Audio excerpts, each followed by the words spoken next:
ai đốt con men Yep, man. mà là đốt con Man mà gọi. cái mấy chị bên nào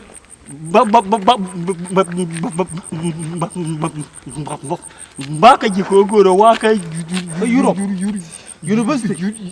Euro Europe Europe là cái nồi em mà cho em nói chân chặt rô pin nàn giá này có bên này chặt là chặt mà rô pin nhỉ ở đây nè làm này bị tiếc này gì má cái phèn mà không biết gì thế là cái cái này phèn nhà tin cái ai cái gì nè mày đuôi đuôi thế đuôi là mày quá đuôi là cái là phèn mà ai cái gì chia cái là phèn mà đuôi mày cũng là phèn lát đi gặp phèn phải đi nói chia phèn cái qua là luôn đi phèn nhà tin kiểu chết thêm là nào với này thằng má đeo đàn phèn mà cái đeo đàn phèn mà nên cái này mình má đeo đàn phèn mà nó là phèn này đuôi gì cái này mà ngoan lên mà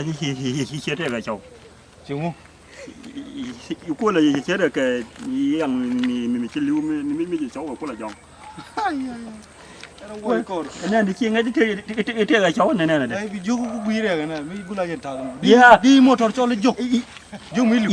em mà cái gì chơi chỉ chết cái gác chả là đàn nên cái gì thế chân ta đấy nếu mà motor mình là chơi nào mình chơi qua vì thế mình chắc cái bể đi chơi là cái đeo cái chơi đi nè mình là chơi này đi nên quan này mình chọn con đây vi vi này alo mít thế đi mình chơi cái thổi bia là cái mà nên mà đi cái mấy cái yang đen mi liu kia wala mà là chỉ cả là mua mi liu nhưng có nhưng là mình chỉ bể cái nhưng react đi ăn vi cái mà cái đấy đúng mà chú bể trong ngoài wina mà wa đây dân biết luôn còn đây chứ bộ đấy cho gọi chứ cô làm đây motor cho lên del mi liu